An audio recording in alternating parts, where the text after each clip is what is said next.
Bonjour et bienvenue dans Prière inspirée. Je suis heureux de vous retrouver pour une nouvelle semaine, une semaine où vous allez être édifiés, encouragés. Et aujourd'hui et pendant toute cette semaine, nous avons le privilège de recevoir un frère pasteur du Bénin. Et je suis heureux de pouvoir recevoir quelqu'un du Bénin, ça fait longtemps. Et donc pasteur Teddy, tu es pasteur d'une église Impact Centre Chrétien. Impact Centre Chrétien, oui. Au Bénin, où exactement? À Cotonou. À Cotonou, capitale économique. Beaucoup pensent que c'est la capitale. Le fait de la capitale, c'est Porto Novo.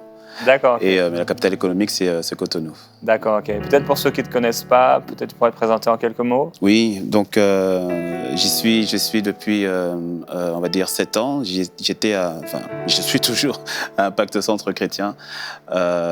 Et j'étais sur Paris. Okay. Sur Paris chez le pasteur Ivan Castanou. Et j'ai beaucoup œuvré, on va dire, au niveau des jeunes. J'aimais beaucoup au niveau de la jeunesse, du ministère des jeunes d'Impact, comme on appelle à l'église. Et puis, à partir de, on va dire, ce qui s'est passé, en avançant avec le Seigneur, petit à petit, il y avait toujours quelque part dans ma tête, je savais qu'il y avait un appel pastoral, quelque part. Mais on travaille, et j'étais employé, et voilà, on avance, et puis je me suis marié comme tel. Et puis, à un moment donné de ma vie, on va dire, c'était en 2009-2010, alors que je travaillais chez un transporteur express, je commençais à ressentir le fait qu'il fallait que j'arrête. Que j'arrête et que j'aille... mais pour monter une structure, d'audiovisuel, comme telle. Et c'était de plus en plus pesant dans mon cœur, de plus en plus pesant. Et je sentais que le Seigneur était derrière. Et j'ai obéi. Et j'ai obéi, je l'ai fait. Non pas sans remous comme tel, mais je sentais que c'est vraiment le timing, c'était le moment que Dieu voulait. Et j'ai prié par rapport à ça avec mon épouse, on a prié par rapport à ça. Et le Seigneur a dit, il disait, faites-le comme tel. Et donc quand je l'ai fait, pour commencer ma structure, quelques mois après à peine, je me souviens, j'ai eu cet entretien avec le pasteur Yvan. Pasteur Yvan qui m'a fait appeler dans son bureau et qui m'a posé la question comme ça. Il m'a dit Teddy, quel est ton appel? Et j'ai voulu dire oui, bon, mon appel. Il m'a dit non. C'est une bonne question. Il m'a dit, j'ai voulu dire oui, bon, alors voilà, quand j'étais jeune, j'ai dit non. Je te pose une question simple. Quel est ton appel? Alors là, je devais un peu faire face par rapport à ce que je savais qui était à l'intérieur. Et je lui ai dit, je crois que j'ai un appel pastoral. Puis il me regarde et me dit, je sais que tu as un appel pastoral. Et il me dit, écoute, il y a Impact Centre Chrétien, la notion d'expansion qui commence. Et on a besoin de quelqu'un à Brazzaville. Et à Brazzaville, c'était une cellule à l'époque. C'était une cellule d'une 30aine de personnes à peu près. 30, 40 à tout casser. On a besoin de quelqu'un à Brazzaville. Nous, on est à Paris. Et on a réfléchi avec le conseil pastoral et vraiment à cœur que tu ailles à Brazzaville pour prendre en main la cellule. Ah c'est waouh. Et c'était une belle secousse à l'intérieur, mais en même temps, au-dedans, tu sens que c'est Dieu qui parle, en fait, au travers de son serviteur, et que c'est le bon moment, c'est le timing. Et puis c'est vrai qu'il y a beaucoup de questionnements, il y a des peurs, oui, mais comment je vais faire? J'étais marié, on avait une fille, notre premier enfant, qui n'avait même pas 2 ans. Et il y a toutes ces questions, mais comment on va faire? Comment on va faire sur le plan financier? C'est surtout ça qui vient en premier. Mais au plus profond, il y a une forme de paix. Mais une forme de paix en plein trouble, en fait. C'est un peu comme Jésus sur le bateau qui dort alors qu'il y a la tempête. Et ce type de paix qui ne s'explique pas avec les circonstances extérieures, mais qui ne trouve sa source qu'en Jésus lui-même, au fait, dans sa parole. Au plus profond, on dit « ça va aller ». Mais les circonstances, c'est pas que ça va. Hein. Les circonstances, ça va même en dégringolant. Mais au plus profond, il y a « ça va aller ». C'est moi qui suis derrière. Et donc, tu fais aussi confiance à l'appel et à l'instruction que le Seigneur donne à ton Père spirituel. Et tu te dis bon, « ok, on va le faire ». Parce que je rends grâce à Dieu de ce qu'il m'ait donné une épouse qui aime Dieu, et qui n'a pas du tout rechigné, bien au contraire, qui a dit faut le faire. J'ai dit oui, mais tu sais, si on le fait, moi je te laisse, c'est pas comme s'il y a des euros qui vont tomber, on part en mission, il n'y a rien. Il dit ouais, mais si Dieu est dedans, ça va le faire. Si Dieu est dedans, il ne va pas nous abandonner.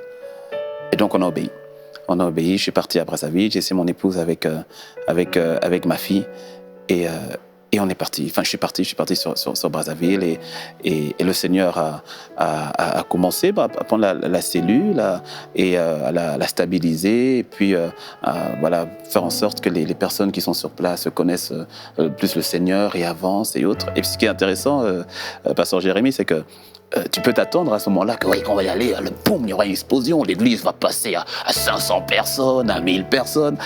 Non. Non, du tout. Par contre, le Seigneur est en train de travailler. Et c'est vrai qu'après, on se pose beaucoup de questions. Il y a beaucoup de questions. On se dit, mais est-ce que j'ai vraiment entendu Dieu ? Est-ce que Dieu est dedans ? Parce qu'on se dit que dès le moment où on obéit à Dieu, donc il y aura un tapis rouge, il y aura les anges qui vont dire, papa, voilà, bienvenue, c'est ce que je voulais pour toi. Et que Dieu... Au fait, non, on se pose la question, mais c'est comme si Dieu devient silencieux. Les situations ont tendance à s'empirer, entre guillemets. Et on rentre dans une forme de véritable questionnement. Est-ce que j'ai vraiment entendu Dieu ? Est-ce que j'ai pas fait une erreur ? Est-ce que j'ai pas fait une bêtise comme telle ? Et c'est comme si le Seigneur ne parle plus comme tel, mais il est là. Mais il est présent, il est toujours présent comme tel.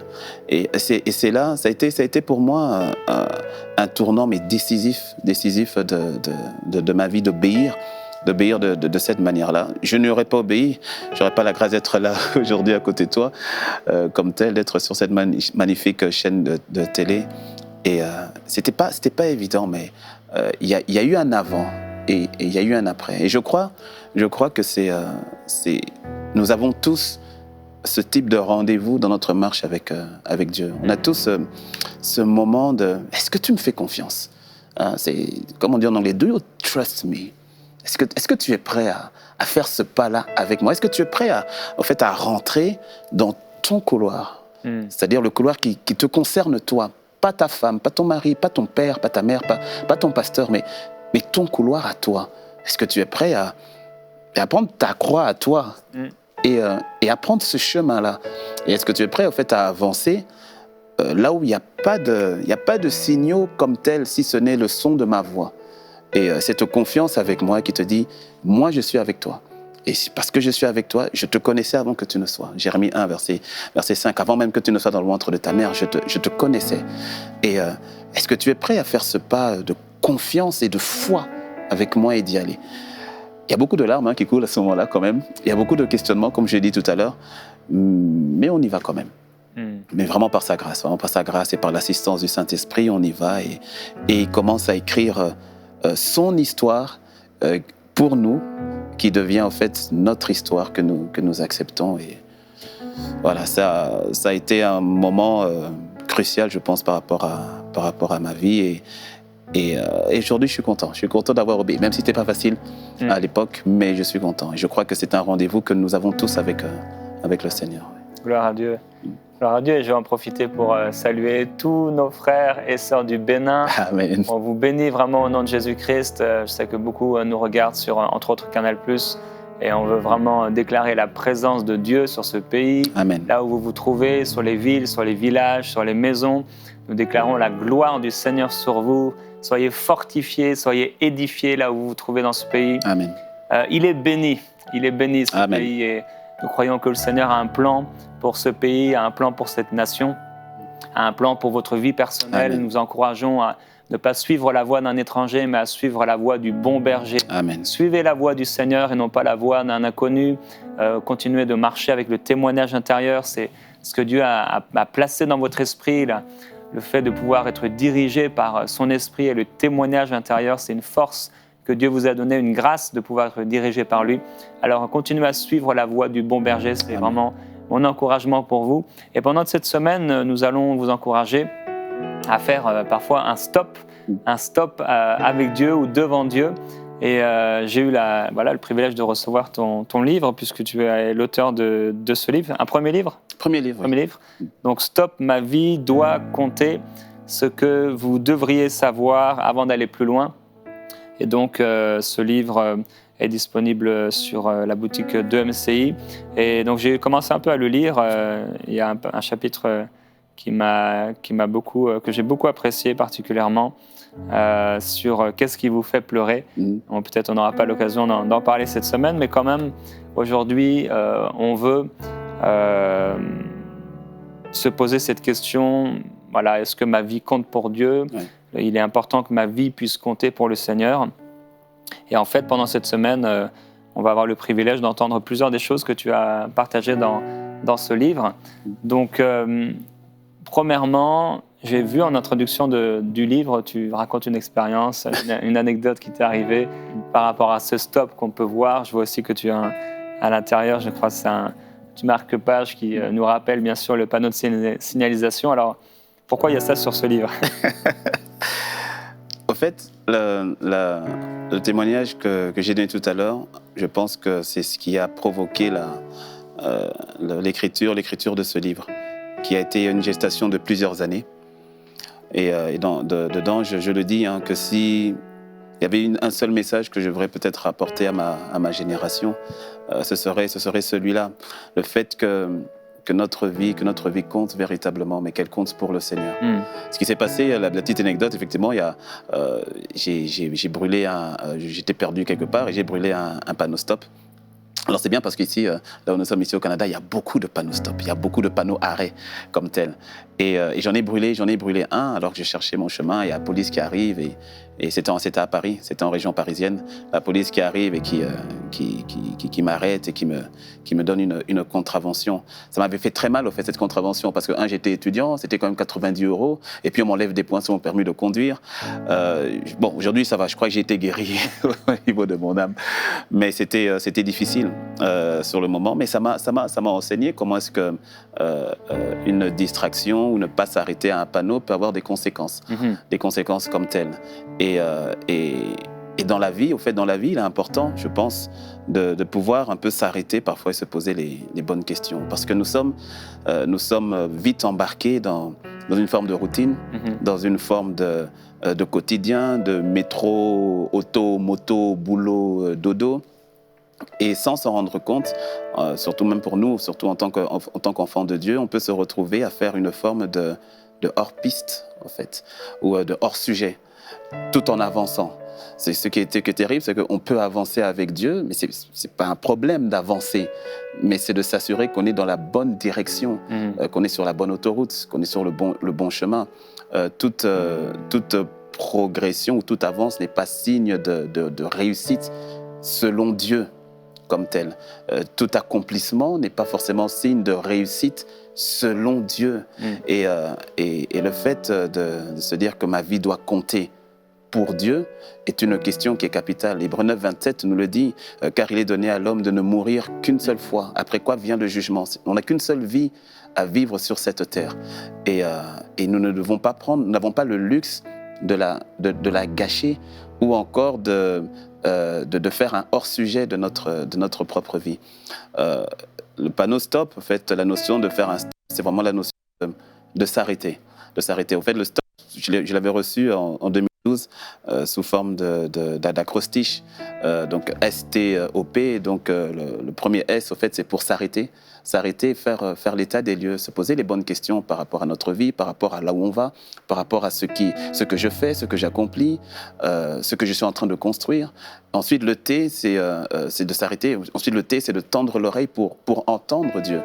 Mais qu'est-ce que Dieu dit, au fait, par rapport à ma vie? Qu'est-ce que Dieu dit par rapport au travail que je fais, mes études que je fais, le mariage que j'ai ou que je veux avoir? Qu'est-ce que lui, il dit? Quel est son point de vue, si je peux m'exprimer ainsi, ou bien simplement sa vision des choses par rapport à ma vie? On peut avoir tendance facilement à lui imposer une vie ou une vision que nous, on veut, et puis on dit, Seigneur, voici ce que je veux. Et ils l'ont pris, on dit, Seigneur, voici, accomplis cela.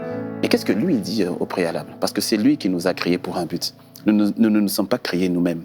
Et ensuite, lorsqu'on entend le son de sa voix, ben, c'est le haut pour obéir. Et là, je crois que c'est peut-être la partie la plus délicate, c'est un peu la clé de voûte, parce que c'est bien de s'arrêter, c'est bien d'entendre Dieu, de connaître sa volonté, qu'on peut recevoir par prophétie ou bien par témoignage intérieur, comme tu l'as dit, ou autre. Après, il faut y obéir. Et là, souvent, c'est là où le passage du Seigneur qui dit « beaucoup sont appelés, mais peu sont élus », c'est là où ça vient souvent, parce qu'on connaît sa volonté, mais on ne veut pas forcément s'y plier C'est ce qui s'est passé dans le jardin de Gethsémane, là où le Seigneur a eu la victoire sur la question de la volonté. Il a accepté de faire la volonté du Père et non pas, comme il a dit, non pas ma volonté, mais ta volonté. Et souvent, c'est là qu'il y a de la casse, entre guillemets, qu'il y a des pleurs, qu'il y a une forme d'agonie. Comme tel. Donc c'est obéir. Et ensuite, une fois qu'on obéit, comme tout panneau stop, un panneau stop, on s'arrête, mais on repart. Et ensuite, le P, c'est pour partir de nouveau. C'est pour repartir, mais cette fois-ci, partir dans la bonne direction, dans la direction du Seigneur. Soit être affermi dans la direction dans laquelle nous étions, qui était la bonne, ou bien ça veut dire peut-être changer et aller dans sa direction à lui. C'est peut-être vraiment un cri du cœur que je pense que le Seigneur a mis dans mon cœur. C'est que tous, lorsque nous nous présenterons en fait devant lui, que personne n'ait à rougir, que personne n'ait à dire au fait, Seigneur, j'ai eu peur de ce que tu t'avais mis en moi, j'ai eu peur de ce que tu m'avais demandé, alors voici ton talent, je l'ai préservé, j'en ai pris soin et je te le rends. Et je veux dire, le fardeau que j'ai, c'est que tous, nous puissions nous présenter fièrement devant lui en disant, Seigneur, j'ai accompli le but pour lequel tu m'avais destiné. J'ai accompli la raison spécifique qui me concerne, moi, pour laquelle tu m'avais appelé sur cette terre. Ben voilà, Seigneur, c'était pas facile, c'était pas aisé, mais je l'ai fait. J'ai payé un prix, mais aujourd'hui, je suis fier de pouvoir dire, yes, je l'ai fait. Paul le dit en ces termes, il le dit dans le passage de 2 Timothée 4, au verset 7, alors c'est comme une forme de témoignage, de testament plutôt, qu'il fait à son fils dans la foi, à Timothée. Il lui dit, tu sais quoi, fils, voilà, j'ai combattu le bon combat, j'ai achevé la course et j'ai gardé la foi. Et ensuite, au verset 8, il dit, désormais, la couronne de justice m'est réservée. Il dit, et le Seigneur, alors c'est intéressant parce qu'il dit le Seigneur, le juste juge. Il dit, je verrai le Seigneur, mais ce ne sera pas le Seigneur forcément l'agneau, ce ne sera pas d'abord le Seigneur mon sauveur. Non, il dit, ce sera le Seigneur sous sa casquette de juste juge, celui qui jugera de ma vie sur terre, de ce que j'ai accompli sur terre, de ce que j'ai fait. Et le juste juge, il me la donnera, pas simplement à moi, mais à tous ceux qui auront aimé son avènement. Et aujourd'hui, quand on regarde à la vie d'une bonne partie quand même d'enfants de Dieu, l'une des choses qui me chagrine, c'est que beaucoup courent derrière ce qui, je ne vais pas dire qui est forcément pas important, mais qui n'est pas forcément prioritaire par rapport au compte rendu qu'on devra faire par rapport au Seigneur. Il y en a beaucoup qui vont courir derrière des choses, parfois que le Seigneur nous a déjà données d'ailleurs, qu'il a déjà pourvues, mais qui risquent de manquer l'essentiel au fait. De manquer l'essentiel et c'est vraiment un fardeau de notre vie. Notre vie doit compter, mais aux yeux de Dieu. Parce que parfois, ce qui compte pour Dieu ne compte pas forcément pour nous. Parfois, ce que nous on appelle bien ne l'est pas forcément pour Dieu et vice versa. Donc c'est vraiment ce cri de cœur que j'ai pour ma génération actuelle et celle à venir. Amen, gloire à Dieu. C'est vraiment, c'est bon et j'aime beaucoup l'image du stop, savoir s'arrêter. Arrêtez, sachez que je suis Dieu. Et je veux vraiment vous encourager, alors que vous entendez ces paroles, à prendre un temps à part pour savoir ce que Dieu pense, savoir si vous êtes sur la bonne voie. Le psalmiste le disait, montre-moi si je suis sur une mauvaise voie et montre-moi la voie de l'éternité. Je lisais dans ma lecture personnelle ce matin dans Luc au chapitre 14, alors qu'il y avait des grandes foules qui suivaient le Seigneur, il s'est retourné vers les foules et il a parlé de la croix. Donc ce que tu disais tout à l'heure, il disait « Quiconque ne porte pas sa croix », et c'est l'image d'accomplir la volonté de Dieu pour notre vie, « et ne me suit pas, ne peut pas être mon disciple ». Et il dit « Lequel d'entre vous, s'il veut bâtir une tour, ne s'assied pas d'abord pour calculer la dépense et voir s'il a de quoi la terminer, de peur qu'après avoir posé les fondations, il ne soit pas capable d'achever, et que tous ceux qui le verront ne se moquent et ne disent « Cet homme a commencé à bâtir et il n'a pas été capable d'achever ». Et parfois, alors que Jésus dit plus loin « Quiconque d'entre vous ne renonce pas à tout ce qu'il possède ne peut être mon disciple », c'est vrai que des fois, beaucoup ont bâti des tours, ils ont posé les fondations, mais ça ne va pas plus loin. On a la vision, on est excité par rapport à la vision, on en parle autour de nous, on commence à faire 1, 2 pas, 3 pas, et il arrive certaines situations, peut-être des tribulations, peut-être un manque, peut-être une attaque, le temps qui passe et des questionnements sans réponse. Et voilà, il y a juste les fondations qui sont posées. On voit des fois des maisons comme ça dans divers pays au monde. On les voit, les bâtiments, ils restent là avec les fondations. Il n'y a jamais de mur. C'est juste les fondations. On se pose la question, mais pourquoi ils ont construit ça s'ils n'ont pas pu le terminer? Bon, il y a bien des raisons, mais vous avez peut-être vu, là où vous trouvez ce genre de maison, voilà, il y a juste les fondations. On voit certaines barres de fer qui sont là. Il n'y a pas de fenêtres, il n'y a pas d'habitants. Et en fait, la personne n'a pas réussi à aller jusqu'au bout. Il y a différentes raisons, mais aujourd'hui, on veut passer un temps dans la prière également, en se posant la question, au Seigneur, mais déjà, moi, je veux que ma vie compte pour toi, Seigneur. C'est pas pour moi. Je ne veux pas garder ma vie parce que je la perdrai. Je veux être prêt à la perdre pour toi. Et je veux que ma vie compte pour toi. Et je veux faire un stop aujourd'hui. Amen. Je veux m'arrêter et savoir que tu es Dieu. Seigneur. Et là où vous vous trouvez, ça vous encourager à prier après moi, même cette prière, à répéter ces paroles, si ça résonne dans votre cœur, à dire à Dieu, Père, aujourd'hui, je viens à toi et je désire faire un stop dans ma vie.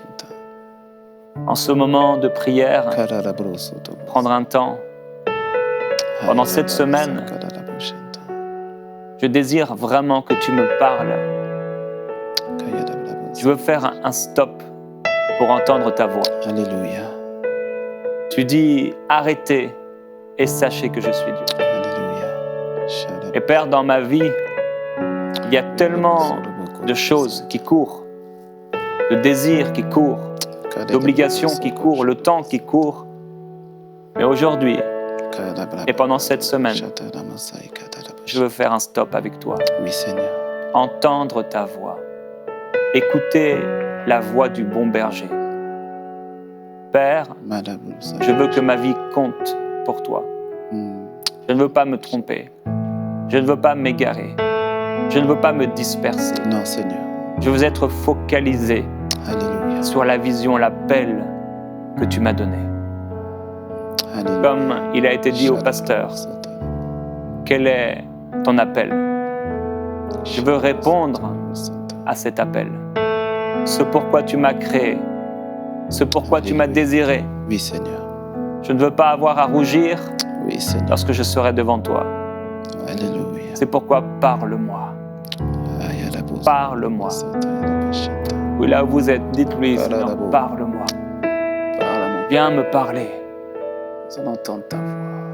Donne-moi ta parole. Entendre ta voix. Je veux faire un stop, m'arrêter un moment dans cette chambre de prière,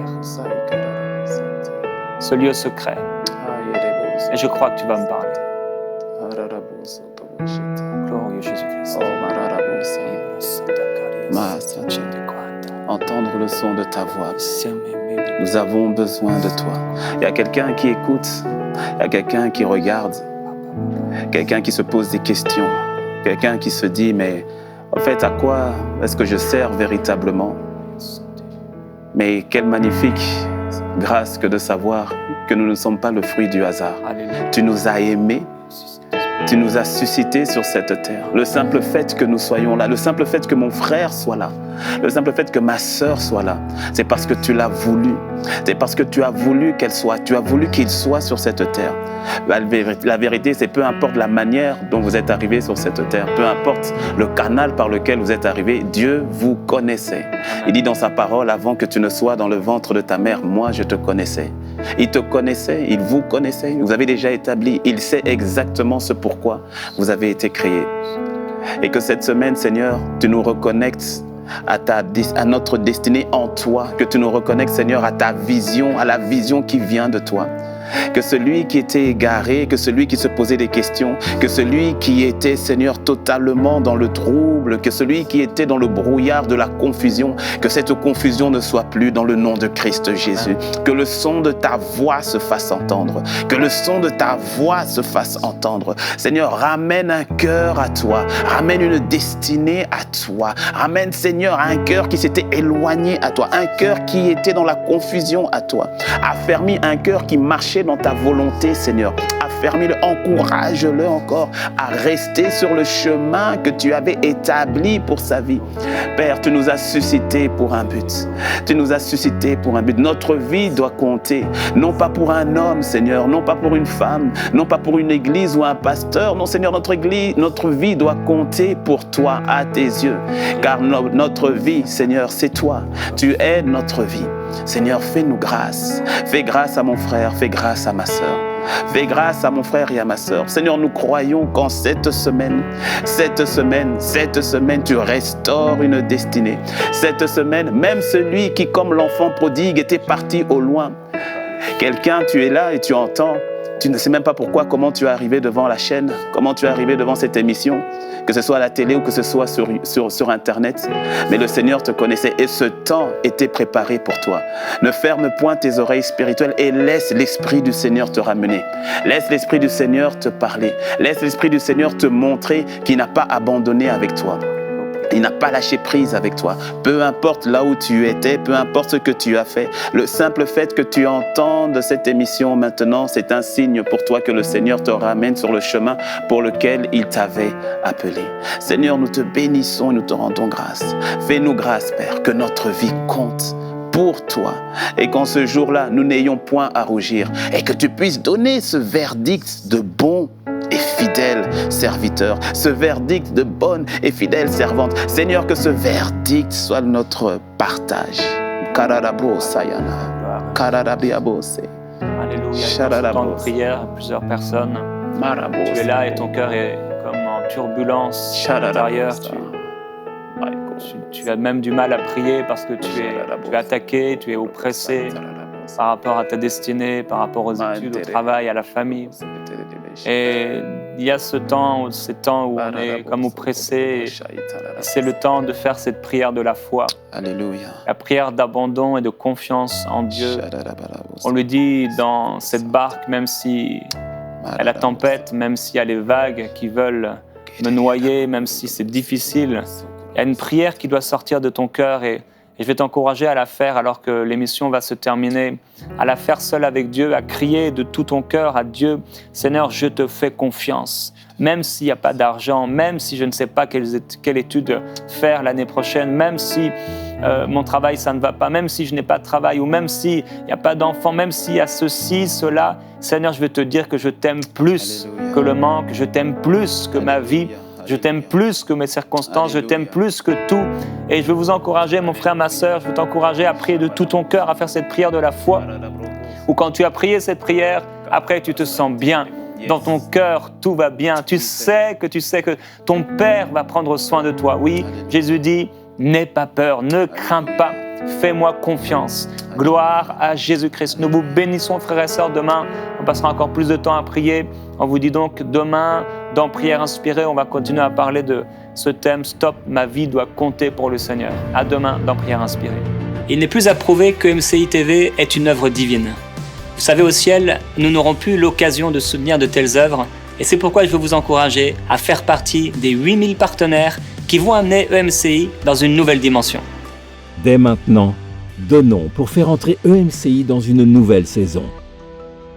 Pour faire votre don, rendez-vous sur emcitv.com/8000.